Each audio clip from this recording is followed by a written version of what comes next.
আল্লাহ পাক রব্বুল আলামিন বলেন, তোমরা কি মনে করো, তোমরা কি ভাবো অনর্থক কারণে নিষ্প্রয়োজনে তোমাদেরকে বানাইছি। আয়াতের মধ্যে আবাসা শব্দ ব্যবহার করে আল্লাহ এর জবাব নিজেই দিয়ে দিচ্ছেন। আল্লাহ বলেন অবশ্যই না। তাহলে মুসলমান, আল্লাহ আমাদেরকে কি জন্য বানাইলেন, বানানোর কারণটা কি? আল্লাহ পাক রব্বুল আলামিন পবিত্র কোরআনের আরেক জায়গায় আমাদের বানানোর কারণটা স্পষ্ট ভাষায় বলে দিয়েছেন। আল্লাহ পাক বলেন, ওয়ামা খালাকতুল জিন্না ওয়াল ইনসা ইল্লা লিয়াবুদুন।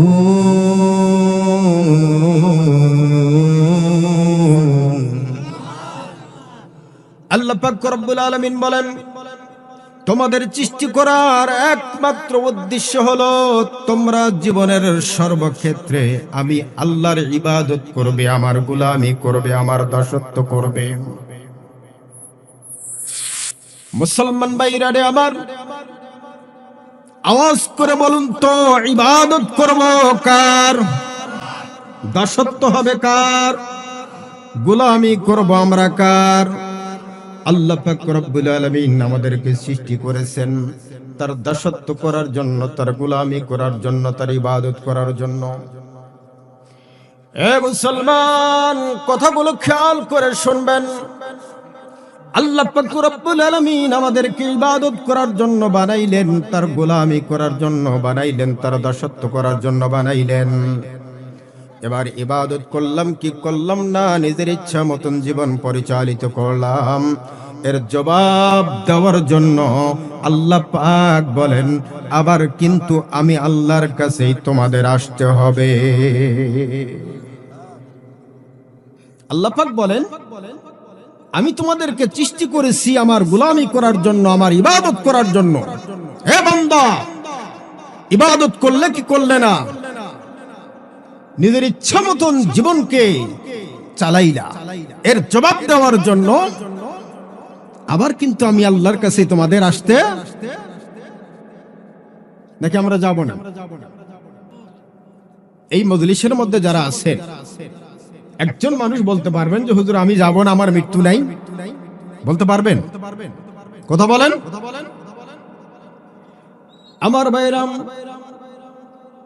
আল্লাহ পাক রব্বুল আলামিন বলেন, ইবাদত করলে কি করলে না, নিজের ইচ্ছা মতন জীবনকে পরিচালিত করলে জবাবদিহিতার জন্য আবার কিন্তু আমি আল্লাহর কাছে তোমাদের আসতে হবে।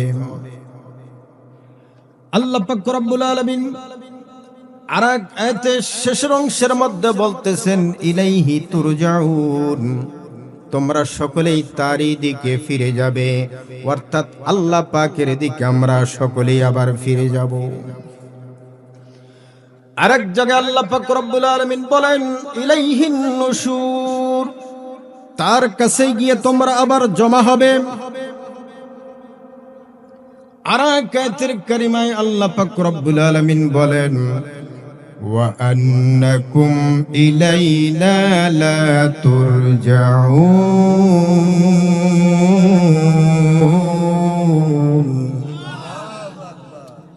ফিরে আসতে হবে না এরকম না, অবশ্যই আমার দরবারে তোমাদের ফিরে আসতে হবে। জীবনের সব কিছুর হিসাব একদিন আমার দরবারে তোমাদের দিতেই হবে। আল্লাহ পাক রব্বুল আলামিন বলেন, ফিরে আসতে হবে না এরকম না, অবশ্যই আমার দরবারে তোমাদের ফিরে আসতে হবে। জীবনের সব কিছুর হিসাব একদিন আমার দরবারে তোমাদের দিতেই হবে। আল্লাহ পাক আমাদের কি কারণে সৃষ্টি করলেন আর আমরা কি করে গেলাম, এর জবাব দেওয়ার জন্য আল্লাহর আদালতে আমাদের দাঁড়াইতে হবে। আমার ভাইরা, এই কথাগুলো বোঝানোর জন্য আল্লাহ পাক রব্বুল আলামিন যুগে যুগে আদম আলাইহিস সালাম থেকে নিয়ে আমাদের নবী পর্যন্ত 1,24,000 পয়গম্বর, মতান্তরে 2,24,000 পয়গম্বর আল্লাহ তাআলা পৃথিবীর মধ্যে পাঠিয়ে দিয়েছিলেন। শতাধিক কিতাব 100-র উপরে কিতাব আল্লাহ পাক রব্বুল আলামিন নাযিল করেছিলেন। সব নবীরা একটাই কথা আমাদেরকে বুঝাইছেন, সব নবীরা বলেছেন ইয়া কওমি ইবুদুল্লাহ মা লাকুম মিন ইলাহিন গায়র। হে আমার উম্মত, আমার জাতি, আমার সম্প্রদায়, তোমরা এক আল্লাহর একত্ববাদে বিশ্বাসী হয়ে আল্লাহর গোলামি করো, আল্লাহ ছাড়া অন্য কারো গোলামি করা যাবে। জোরে বলেন, আর একটু জোরে বলেন। আল্লাহ ছাড়া অন্য কারো গোলামি করা যাবে। আমার ভাইরাম, কিয়ামতের ময়দানে হিসাব নিকাশের পরে মুসলমানেরা যে সময় জাহান্নামের ফয়সালা হয়ে যাবে, কিছু সংখ্যক মুসলমানদেরকে জাহান্নামের ফয়সালা করে দিবে। জাহান্নামের পারে যাওয়ার পরে ফেরেশতারা জিজ্ঞাসা করবে, কেউ আব্দুস সত্তার, আব্দুল গফফার, তোমরা জাহান্নামের পারে আসলে জীবনে তাফসীর মাহফিল শোনো নাই, এই জাহান্নামের কথা কি তোমরা জীবনে কোনোদিন শোনো নাই? উলামা একরাম জাহান্নাম সম্পর্কে তোমাদের কাছে কি আলোচনা করে নাই? আমার বন্ধুগণ, ওই দিন অস্বীকার করতে পারবো না, তখন বলবো শুনছি, কিন্তু তখন বিশ্বাস করতাম না। তখন মনে করতাম উলামা একরাম এমনটি বলবে। আমার বন্ধুগণ, জাহান্নামের আযাবের চিত্র দেখার পরে প্রত্যেকটা মুসলমান আল্লাহ পাক রব্বুল আলামিনের কাছে দরখাস্ত করবে, আল্লাহ ফারজি'না, আবার দুনিয়ার মধ্যে আমাদেরকে পাঠায় দাও।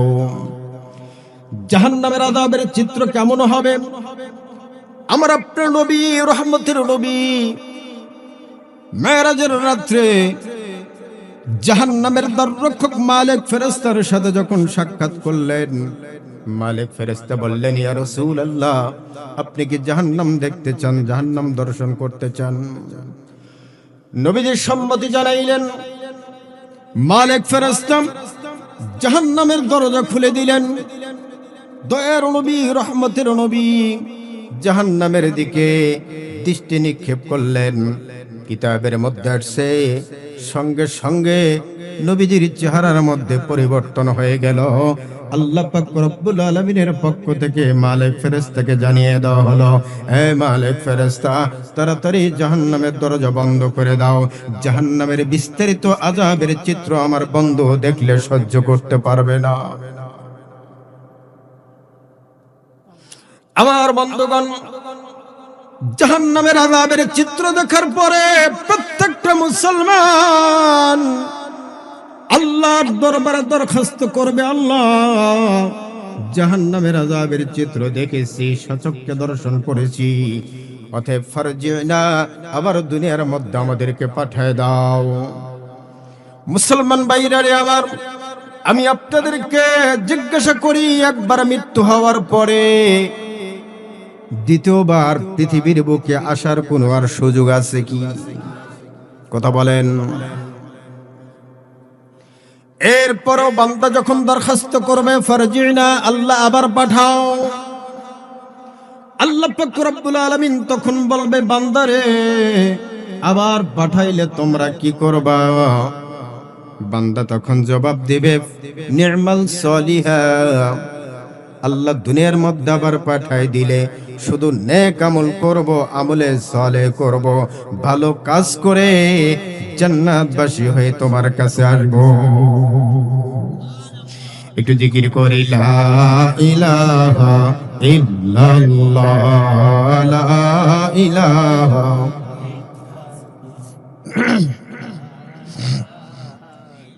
আওয়াজ করেন, একটু আওয়াজ দেন না।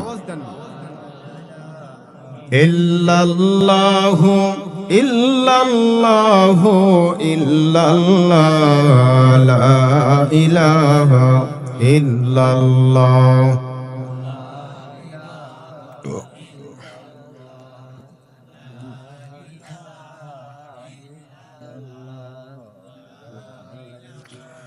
লা ইলাহা ইল্লাল্লাহু মুহাম্মাদুর রাসূলুল্লাহ সাল্লাল্লাহু আলাইহি ওয়াসাল্লাম। আমার বন্ধুগণ, এজন্য আল্লাহ পাক রব্বুল আলামিন বলেন, فمن زحزح عن النار وأدخل الجنة فقد فاز। যে ব্যক্তি জাহান্নামের আযাব থেকে রেহাই পেল, জান্নাত পর্যন্ত পৌঁছে গেল, আল্লাহ তাআলা বলেন ফাকাদ ফাজ, তিনি কামিয়াব হবেন, তিনি সাকসেসফুল হবেন, তিনি সফল হবেন। কিয়ামতের ময়দানে যে ব্যক্তি, যে বান্দা বান্দি জাহান্নামের আযাব থেকে রেহাই পাবে, জান্নাত পর্যন্ত পৌঁছে যাবে, আল্লাহ বলেন ফাকাদ ফাজ, তিনি কামিয়াব হবেন, তিনি সাকসেসফুল হবেন, তিনি সফল হবেন। আর যদি পৌঁছতে না পারি তাহলে কি হবে? আল্লাহ পাক রব্বুল আলামিন বলেন, ওয়ামাল হায়াতুদ দুনিয়া ইল্লা মাতাউল গুরুর।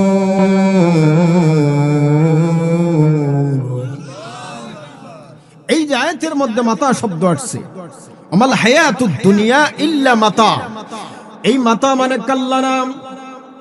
এই মাতা শব্দের অর্থ হলো ভোগের সামগ্রী।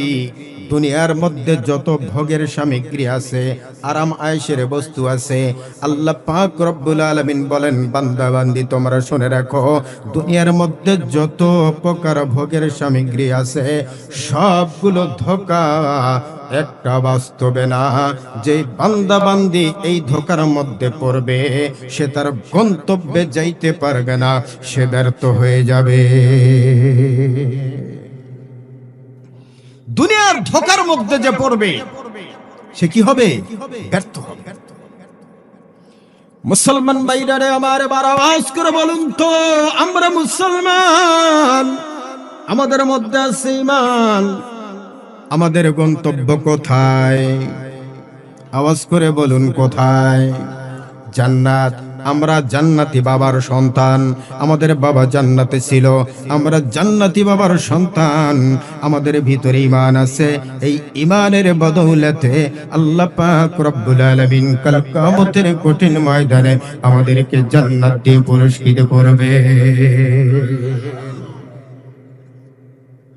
আল্লাহ পাক রব্বুল আলামিন বলেন, وبشر الذين آمنوا وعملوا الصالحات أن لهم جنات।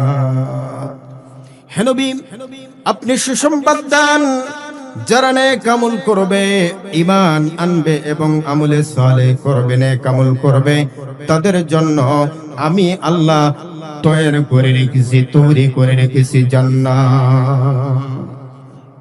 জান্নাত পাওয়ার জন্য শর্ত হলো ঈমান গ্রহণ করতে হবে, ঈমান আনতে হবে, আর নেক আমল করতে হবে। এই দুইটা শর্তের বিনিময়ে জান্নাত পাওয়া যাবে। এই শর্ত যদি পূরণ না হয়, ঈমান না থাকে, আমলে সালেহ নেক আমল না থাকে, তাহলে নবীর চাচা হয়েও জান্নাত পাবে কথা কয় না, এমনকি নবীর বাবা হয়েও জান্নাত পাবে না। হযরত ইব্রাহিম আলাইহিস সালাম, তার বাবা আদর, পবিত্র কোরআনুল কারীমের মধ্যে তার বাবার নাম আল্লাহ পাক রব্বুল আলামিন উল্লেখ করে দিয়েছেন। আল্লাহ পাক বলেন, ওয়া ইয ক্বালা ইব্রাহিমু লিআবিহি আযার। ইব্রাহিম আলাইহিস সালামের বাবা আযার মৃত্যুবরণ করার পরে আল্লাহর কাছে হযরত ইব্রাহিম খলিলুল্লাহ দোয়া করে, আল্লাহ আমার বাবাকে জান্নাত দাও, জাহান্নামের আযাব থেকে মুক্তি দাও। আল্লাহ তাআলা ডাক দিয়ে বলেন, ইব্রাহিম, তোমার বাবার জন্য তুমি দোয়া করো না, কারণ জান্নাত পাওয়ার জন্য যেই শর্ত, সেই শর্ত পূরণ করে নাই। জান্নাত পাওয়ার জন্য কি শর্ত? ঈমান আনতে হবে আর নেক আমল করতে হবে।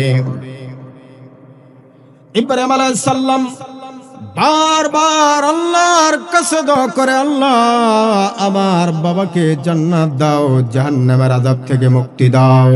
আল্লাহ পাক রব্বুল আলামিন বলেন, ইব্রাহিম, তোমার বাবাকে জান্নাত দেব দূরের কথা, দোয়া করতে পারবা না।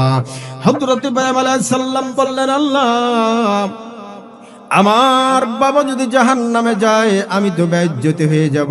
আপনি না বলেছেন পয়গম্বরদেরকে কিয়ামতের ময়দানে বেইজ্জতি করবেন না? আমার বাবা যদি জাহান্নামে যায় আমি কি বেইজ্জতি হব না? আল্লাহ পাক রব্বুল আলামিন বললেন, ইব্রাহিম তোমার বাবাকেও জান্নাত দেব না, তোমাকেও বেইজ্জতি করব না। হযরত ইব্রাহিম আলাইহিস সালাম বললেন, আল্লাহ দুইটা একসাথে কিভাবে হবে? আল্লাহ পাক রব্বুল আলামিন বললেন, এখনই দেখায় দেই। আল্লাহ তাআলা জাহান্নামের পর্দা সরাই দিলেন। হযরত ইব্রাহিম খলিলুল্লাহ তাকায় দেখে জাহান্নামের মধ্যে একটা অদ্ভুত প্রাণী জ্বলতেছে। হযরত ইব্রাহিম খলিলুল্লাহ আল্লাহ পাক রব্বুল আলামিনকে ডাক দিয়ে বললেন, আল্লাহ এটা কি জ্বলে চেনা যায় না? আল্লাহ পাক রব্বুল আলামিন বললেন, ওটাই তোমার বাবা আজার। হযরত ইব্রাহিম খলিলুল্লাহ বললেন, আল্লাহ আমার বাবাকে যে চেনা যায় না। আল্লাহ পাক রব্বুল আলামিন বললেন, ইব্রাহিম তোমার ইজ্জতের খাতিরে আমি আল্লাহ তোমার বাবার সূরত বদলাই দিয়েছি, তবু মাফ নাই, তবু মাফ নাই। কারণ জান্নাত পাওয়ার জন্য যে শর্ত, সেই শর্ত তোমার বাবা পূরণ করে নাই। আমার বন্ধুগণ, বলতেছিলাম যেই বান্দা বান্দি দুনিয়ার ধোঁকার মধ্যে পড়বে, আল্লাহ পাক রব্বুল আলামিন বলেন সে ব্যর্থ হবে, জান্নাত পর্যন্ত পৌঁছতে পারবে না, সে ব্যর্থ হয়ে যাবে। আপনারা প্রশ্ন করতে পারেন যে হুজুর দুনিয়ার জীবনের সরু সমান কিভাবে ধোঁকা, দুনিয়ায় ভোগ বিলাসের সামগ্রী আছে এগুলা কিভাবে ধোঁকা? আমাদের তো ধোঁকা বুঝে আসে না। এ মুসলমান, নবীজির জামাতা হযরত আলী রাদিয়াল্লাহু আনহু বলেন, এই পৃথিবীর মধ্যে যারা আমরা আছি তারা হলাম ঘুমে আছি, কবরে যারা গেছেন তারা হলেন জাগ্রত। কবরে যারা গেছেন তারা জাগ্রত, দুনিয়ার মধ্যে যারা আমরা আছি তারা ঘুমে আছি। এবার প্রশ্ন করতে পারেন যে হুজুর ঘুমে যদি হয় তাহলে এই যে ক্ষেত খামার গাড়ি বাড়ি এগুলা কি আমরা সচক্ষে দেখতেছি না? এর জবাব হলো মুসলমান, স্বপ্নের মধ্যে আমরা অনেকেই পাঁচতলা বাড়ি করি, তারপরে বিয়ে করি, ছেলে মেয়ে হয়, বক্স খাট, ডাইনিং টেবিল, অনেক কিছু আমরা দেখি, কিন্তু ঘুমে থাকা অবস্থায় বুঝে আসে না যে ঘুম ভাঙ্গার পরে এগুলো একটাও থাকবে না। ঠিক তেমনি ভাবে এই পৃথিবীর মধ্যে আমরা যারা গাড়ি বাড়ি দালান কোঠা যা কিছু দেখতেছি এখন বুঝতেছি না, এগুলো একটাও একদিন থাকবে না।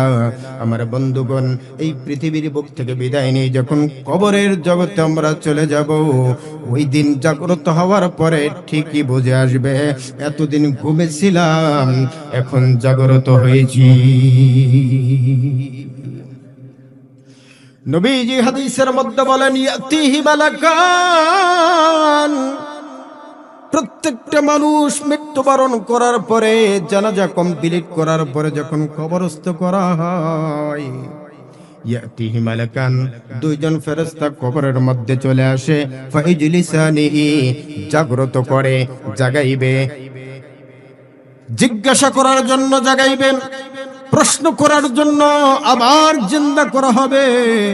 ওই মৃত্যু ব্যক্তি জিন্দা হওয়ার পরে লক্ষ্য করে দেখবে যারা দাফন করার জন্য আসছিল তারা পরস্পর কথাবার্তা বলতেছে, এমনকি তাদের জুতার আওয়াজ পর্যন্ত তার কানে চলে যাবে।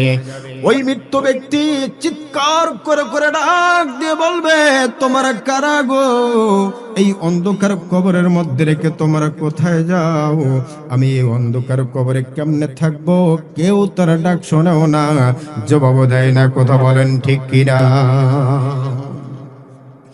আমার বন্ধুগণ, প্রত্যেকটা ব্যক্তি যাকে যে সময় দাফন করা হোক না কেন, সকাল 10টায় দাফন করেন আর দুপুর 12টায় অথবা বিকাল 2টায় অথবা আসর নামাজের পরে অথবা মাগরিবের পরে, কথাগুলো খেয়াল করে শুনবেন। যাকে যে সময় দাফন করা হোক না কেন, ওই ব্যক্তিকে যখন ফেরেশতা এসে ইয়াতিহি মালাকান, দুইজন ফেরেশতা আসার পরে ফাইজলিসানিহি, জাগ্রত করবে, তাকে জিন্দা করবে। ওই ব্যক্তিটা জাগ্রত হওয়ার পরে লক্ষ্য করে দেখতে পারবে পশ্চিম আকাশে সূর্য লাল লাল হয়ে আসছে, আসরের নামাজের সময় চলে যাবে ভাব। আমার বন্ধুগণ, ব্যক্তিটা যদি নামাজি হয়, নামাজের প্রতি মহব্বত থাকে, 5 ওয়াক্ত নামাজ পাবন্দির সাথে আদায় করার অভ্যাস থাকে, ওই ব্যক্তিটা তখন বলবে, তোমরা কারা? প্রশ্নের জবাব পরে দিচ্ছি, আগে নামাজের ব্যবস্থা করে দাও, আগে নামাজ পড়তে দাও। ফেরেশতারা বলবে, আল্লাহ কার কাছে প্রশ্নের জবাব নেওয়ার জন্য পাঠাইছো? এই ব্যক্তি তো কবরের মধ্যে আসার পরে নামাজ বলতেছে। আল্লাহ পাক রব্বুল আলামিন ডাক দিয়ে বলবে, রে ফেরেশতারা, আর প্রশ্নের কোনো দরকার নাই, চলে আয়। আমার বান্দা ঈমান নিয়ে কবরে আসছে, দুনিয়ার মধ্যে নামাজ পড়েছে, অতএব আমার বান্দাকে আমি ক্ষমা করে দিলাম। প্রথমবারই আপনাকে নামাজের ব্যাপারে, আপনি নামাজ পড়েছেন কিনা এটা পরীক্ষা হয়ে যাবে। আমার বন্ধুগণ, এজন্য আল্লাহ পাক রব্বুল আলামিন বলেন, আলহাকুমুত তাকাসুর হাত্তা যুরতুমুল মাকাবির। তাকাসুর তোমাদেরকে গাফেল করে রেখেছে, দুনিয়ার লোভ লালসা তোমাদেরকে গাফেল করে রেখেছে। কতদিন পর্যন্ত? হাত্তা যুরতুমুল মাকাবির, কবরে পৌঁছার আগ পর্যন্ত। যেদিন কবরে পৌঁছে যাব, ওই দিন তাকাসুর আমাদের কাছ থেকে পড়ে যাবে, ওই দিন ঠিকই আমাদের বুঝে আসবে। চিৎকার দিয়ে বলেন কথা ঠিক কিনা? আমার ভাইরা, কবরের মধ্যে 3টা প্রশ্ন করা হবে। এই 3টা প্রশ্নের জবাব যদি আমি সঠিকভাবে দিতে পারি, তাহলে অফিহি ফায়ুনাদি মুনাদিয়াম মিনাস সামা, আসমান থেকে একজন ঘোষক অর্থাৎ আল্লাহ পাক রব্বুল আলামিন ঘোষণা করবে, আন সাদাকা আব্দি, আমার বান্দা অথবা বান্দি সত্য সত্য বলেছে। ফাফরিশুহু মিনাল জান্নাহ, আমার বান্দা অথবা বান্দির জন্য কবরের মধ্যে জান্নাতের বিছানা বিছায় দাও। সুবহানাল্লাহ বলেন। ওয়ালবিসুহু মিনাল জান্নাহ, আমার বান্দা অথবা বান্দিকে জান্নাতের পোশাক পরিয়ে দাও। ওয়াফতাহু লাহু বাবান ইলাল জান্নাহ, জান্নাত থেকে কবর পর্যন্ত জান্নাতের এসি হাওয়া চালু করে দাও। আমার বন্ধুগণ, কবরে 3টা প্রশ্নের জবাব হলো, মান রব্বুকা ওমান দীনুকা ওমান নবিয়ুকা। রবের সাথে সম্পর্ক করে যদি দুনিয়ার বুক থেকে বিদায় নেই, তাহলে ওই দিন অটোমেটিক আমার জবান দিয়ে বের হবে রব্বিয়াল আল্লাহ। দ্বীনের প্রতি যদি মহব্বত থাকে, দ্বীনের উপরে যদি আমি আমার জীবনকে চালাই, তাহলে আমার জবান দ্বারা আল্লাহ পাক রব্বুল আলামিন বের করে দেবে দীনিয়াল ইসলাম। আর নবীর সুন্নাত তরিকা অনুযায়ী যদি আমি আমার জীবনকে চালিয়ে থাকি, নবীর আদর্শকে আমার জীবনে বাস্তবায়ন করি, তাহলে ওই 3 নম্বর প্রশ্নের জবাবে আমি আপনি বলতে পারবো, হুয়া রাসূলুল্লাহি সাল্লাল্লাহু আলাইহি ওয়াসাল্লাম। এই 3টা প্রশ্নের জবাব দেওয়ার পরে আল্লাহর পক্ষ থেকে ঘোষণা করা হবে, আমার বান্দা সত্য সত্য বলেছে, অতএব আমার বান্দার কবরে জান্নাতের বিছানা বিছায় দাও, আমার বান্দাকে জান্নাতের লেবাস পরিয়ে দাও, জান্নাত থেকে কবর পর্যন্ত জান্নাতের এসি হাওয়া চালু করে দাও। দুনিয়ার বোম্বাস্টিক মার্কা এসি না যে কারেন্ট গেলে আর চলবে না, এরকম না। যদি শুরু হয়ে যায়, কিয়ামতের আগ পর্যন্ত আর বন্ধ হবে